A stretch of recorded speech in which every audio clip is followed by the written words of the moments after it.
The cough started on a Tuesday morning, deep and rattling in my chest like autumn leaves in a storm drain. I stood at my kitchen window, watching the neighbor's dog, and felt a familiar ache settle in my bones. It wasn't just from the virus. It was the hollow certainty that I would weather this alone. At 62, I had grown used to solitude, but illness has a way of stripping away the comfortable lies we tell ourselves about independence. The fever arrived that evening, bringing a vulnerability I hadn't felt since my husband, Anel, died 3 years ago. My hands shook as I reached for the phone. "I think I'm getting sick," I told my daughter Bella when she finally answered. My voice was smaller than I intended. "Could you stay with me for a few days?" The pause stretched long enough for me to hear her television. Some reality show with people screaming. How fitting. "Mom, I'm really swamped at work right now," she said, and I could picture her already cataloging the inconvenience. "Maybe take some Dayquil and rest. You'll be fine." I moved slowly through my small house that night, each step deliberate. Part of me hoped she might call back, remembering some maternal instinct buried beneath her busy schedule. The other part, the part that had grown more cynical with each disappointment, knew better. The next morning, a bag of Thai takeout appeared on my doorstep with a text. "Busy today? Feel better soon." No call, just dismissal wrapped in the thinnest veneer of concern. I stared at the plastic containers through my fever haze, the pad thai growing cold in the October air, and something shifted inside me. It wasn't the sharp crack of a breaking heart. It was something deeper, like a foundation settling, accepting the weight it had been carrying was never meant to be borne alone. For 3 days I drifted through my illness in solitude. I made my own soup and checked my own temperature. But instead of self-pity, I found myself taking inventory. When had I become so expendable? The answer came in fragments. Years of making myself smaller to accommodate Bella's resentment after her father's death. Months of swallowing my own needs while she complained about her job, her marriage, her children who barely acknowledged me. Decades of being the reliable constant while everyone else moved on, taking my presence for granted. By Friday, my fever had broken, but something else had crystallized. I sat at my kitchen table, a cup of tea growing cold, and made a decision that would have terrified me a week earlier. I was going to disappear. Not dramatically, just a quiet, deliberate withdrawal from a life that had been functioning perfectly well without my active participation. The rural property had been sitting empty since Anel's mother passed 5 years ago. 40 acres of rolling hills and oak trees an hour from the city, with a small farmhouse that needed work but had good bones. Bella had always dismissed it as that old place. Perfect. I spent the weekend researching moving companies and storage units, my energy returning with each decision. There was something intoxicating about planning in secret, about reclaiming agency over my own life. Monday morning, I called a real estate agent to rent out my house. By Tuesday, I'd hired cleaners. By Wednesday, the moving truck was scheduled. "Where are you going?" my neighbor, Mrs. Catherine, asked. "Somewhere I can breathe," I told her, realizing it was the most honest thing I'd said in months. I didn't tell Bella, my sister in Phoenix, or any friends. This metamorphosis required solitude. The farmhouse smelled of dust and memories. The floors creaked and the windows stuck, but sunlight streamed through the front windows, and I could hear birds instead of traffic. For the first time in years, I smiled without forcing it. That first night, I sat on the porch with a glass of wine and my laptop, researching online courses in digital marketing and web design. The silence of my phone was no longer painful, it was purposeful. Every hour that passed without a call was another hour I could invest in becoming someone new. I enrolled in 3 courses that night, my fingers steady as I typed in my credit card information. The woman who had begged for scraps of attention was evolving. By the end of the first week, I had a new routine. Morning coffee on the porch, hours spent learning about content strategies, afternoon walks, and evenings spent planning. Isolation, I discovered, was an excellent teacher. Without the constant interruption of other people's needs, I could focus entirely on my own potential. 3 weeks into my new life, my phone finally rang. It was Bella. "Mom, where are you? I went by your house, and there's a for rent sign in the yard." Her voice held an edge of panic that once might have softened me. Now, it just sounded like someone finally noticing the foundation had shifted. "I moved," I said simply. "Moved where? Why didn't you tell me?" I looked out at the oak trees. I'm discovering I don't need permission to make decisions about my own life. The silence between us was loaded with conversations we should have had years ago. "Mom, this is crazy. You can't just disappear. Can't I?" I asked, hearing the new strength in my voice. Seems like I already have. What she said next determined everything. "You're being ridiculous, Mom. Come home. We can talk about this like adults." The presumption that she could simply command my return crystallized every reason I had left. "This is my home now," I said. "That falling down farmhouse? Mom, you're 62, not 22. You can't just run away because your feelings got hurt." Feelings got hurt. As if 3 days of feverish solitude could be reduced to something so trivial. The casual dismissal told me everything. "I'm not running away, Bella. I'm running toward something." "Toward what?" "Isolation. You'll be miserable out there." I looked across the rolling hills. In the 6 weeks since I'd moved, I had launched a consulting business that was already generating income. 3 clients sought my advice on digital marketing, and 2 more had inquired about my services. "I'm quite content," I said. "Content?" Bella's laugh held no warmth. "Living like a hermit. Mom, this is just another one of your phases. Remember when you wanted to learn pottery after Dad died? Or that ridiculous book club?" Each dismissal was a small violence. "Those weren't phases," I said quietly. "They were attempts to find meaning. Attempts you consistently mocked." "I didn't mock. You called the pottery class playing in mud. You said book club was for lonely housewives." The silence stretched. "Look, if you're having some kind of breakdown, I'm having a breakthrough. Mom, please just come home. I'll visit more often. We can have dinner once a week or something." "Once a week or something." Casual way she tossed out minimal effort, as if it were a sacrifice, made my chest tighten. "I think we're done here," I said. "Don't hang up on me." But I did. The silence that followed felt like the first full breath I'd taken in years. Over the next month, the calls came sporadically, apologetic, manipulative, occasionally threatening. Bella enlisted her husband and my sister Millie to call and suggest I might be having an episode. I stopped answering. My business grew quietly but steadily. I hired local contractors to update the farmhouse and planted a garden that would bloom in the spring. For the first time in decades, I lived in a space that reflected my own preferences. The loneliness I had expected never came. Instead, I discovered the profound peace of chosen solitude. 3 months into my new life, Millie called. "Sharon, I'm flying out next week. Bella is beside herself." "I'm sure she is. This has gone on long enough. Whatever fight you two had, we didn't have a fight," I interrupted.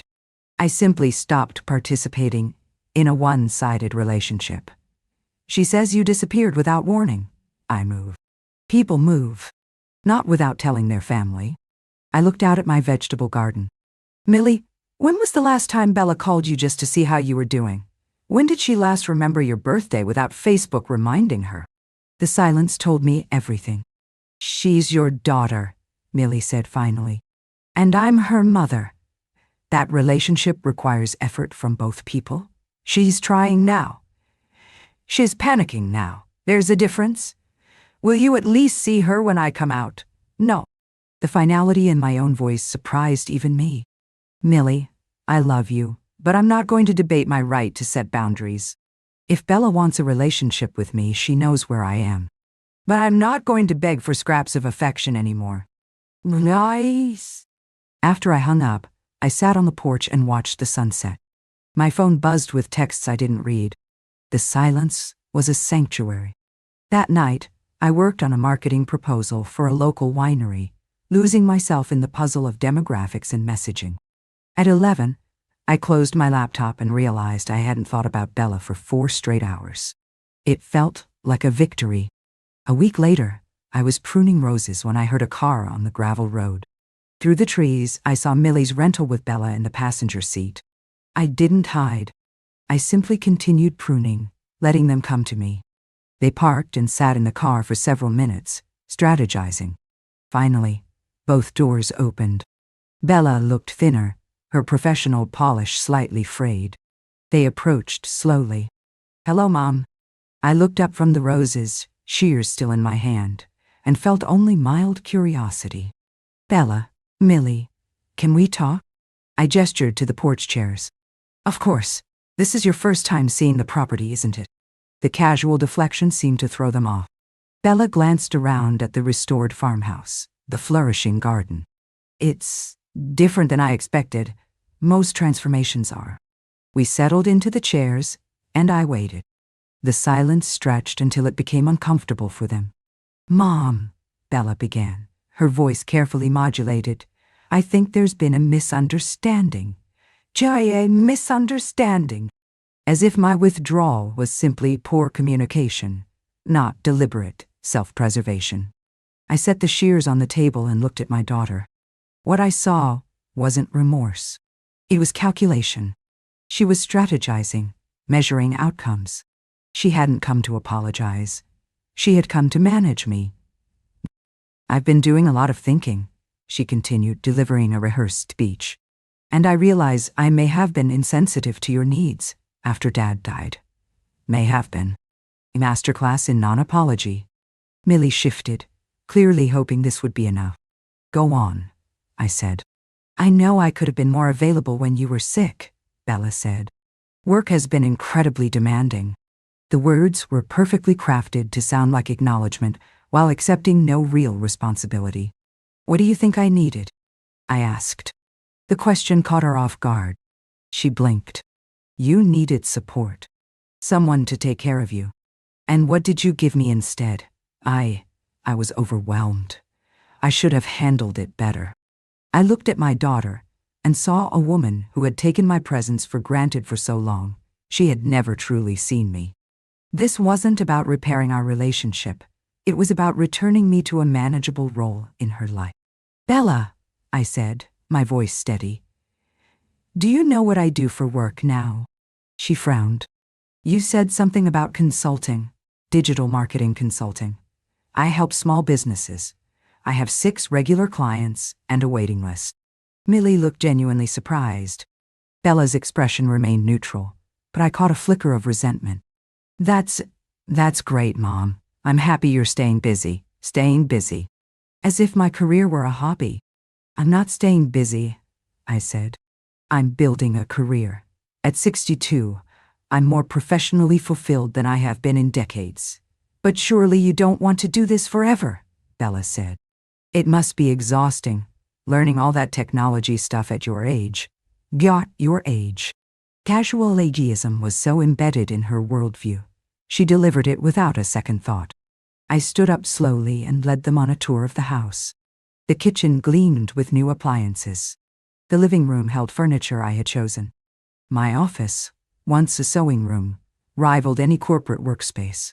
"You've done so much work," Millie said with genuine admiration. Bella remained quiet until we reached my office.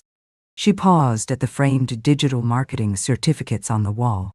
"How much did all this cost?" she asked suddenly. The question revealed everything. "Less than you might think," I said. "I sold some of your father's equipment that was gathering dust in the garage. His tools, the boat he never used, that vintage motorcycle he was always going to restore." Bella's head snapped toward me. "You sold Dad's motorcycle?" "I sold items I owned that had no practical value to me. But those were Dad's things. They were my things, left to me to do with as I saw fit." The color drained from her face. "You should have asked me first. Some of those things had sentimental value." "To whom? To me? To the family?" I walked to the window. "Bella, in the 3 years since your father died, how many times have you been to the house to spend time with his belongings?" Silence. "Those items sat untouched in the garage for 3 years while you built your own life. They only had sentimental value when I decided to transform them into something that actually served my needs." "That's not the point. What is the point? I turned to face her. The point is that you want to control how I grieve, how I heal, how I choose to rebuild my life. You're comfortable with me being lonely and struggling as long as I don't inconvenience you. Millie cleared her throat nervously. Maybe we should all take a breath. No, I said. We should finish this. I looked directly at Bella. You came here today expecting to find a lonely, desperate woman. You prepared a speech to make me feel heard without actually changing anything. That's not. You asked how much all this cost, I continued. The renovations, the education, all of it cost less than your kitchen remodel last year. The difference is, I invested in my own growth instead of impressing other people. Bella's face flushed red. Your shock at discovering I'm capable of independence says everything. The heavy stillness that followed confirmed a fundamental shift had occurred. When Bella finally spoke, her voice was tight. Fine, Dottie Wing. You want to know the truth? You're right. I came here thinking you were having some kind of breakdown. I thought you were acting out because you couldn't handle being alone. She stopped, but the damage was done. You thought what? Her composure finally shattered. I thought you were pathetic. The word hung in the air. Millie gasped, but I felt only a cold satisfaction at finally hearing the truth. Thank you, I said quietly. Thank you for your honesty. It clarifies things considerably. Realizing what she'd revealed, Bella's face crumpled. I didn't mean, yes, you did, and now we both know exactly where we stand. I walked back to the porch, leaving them to follow. Behind me, I could hear their urgent whispers. They were undoubtedly trying to salvage a situation that had spiraled beyond their control. I settled into my chair and waited. What happened next would show me exactly who my daughter really was. They emerged from the house 15 minutes later. Bella's face blotchy. Mom, I'm sorry, she began, the apology ringing hollow. What I said was cruel and unfair. What exactly are you sorry for? I asked without turning to look at her. For calling you pathetic? For not being more supportive? She was ticking boxes. And what are you not sorry for? The question caught her off guard. I don't understand. You're sorry for calling me pathetic, but are you sorry for keep thinking it? You're sorry for not being supportive when I was sick, but are you sorry for years of taking my support for granted? I finally turned to face her. Her expression was one of frustrated impatience. I'm trying to apologize here, she said. And there it was, the entitled irritation. No, I said quietly. You're trying to manage the situation. Millie stepped forward to mediate, but I stopped her. This conversation is between Bella and me. Bella's phone buzzed. She glanced at it instinctively. The damage was done. Even now, she couldn't give me her full attention. Is that important? I asked. No, it's just, she stammered. Go ahead, answer it. Mom, no, this is more important. Is it? She picked up the phone with obvious reluctance. It's just a work email about the Morrison project. The Morrison project? The one that was so demanding it prevented you from spending a few days with your sick mother? Her face went pale. That was months ago. How is it different? Because now I understand what I did wrong. Do you? I stood up slowly. Bella, you've been here for 2 hours. In that time, you've checked your phone 4 times, expressed surprise that I'm professionally successful, questioned my financial decisions, and revealed that you view me as pathetic. Your apology focused on making yourself feel better. That's not fair. And when your phone buzzed just now, your first instinct was to check it. You're not actually sorry for any of it. You're sorry you got caught. I spent 3 years after your father's death trying to figure out why I felt so alone, even with family. It took getting sick to understand that I had been alone all along. You just provided the illusion of connection when it was convenient. Millie finally found her voice. Sharon, you're being very harsh. Millie, she came here to fix me, not fix things. What do you want from me?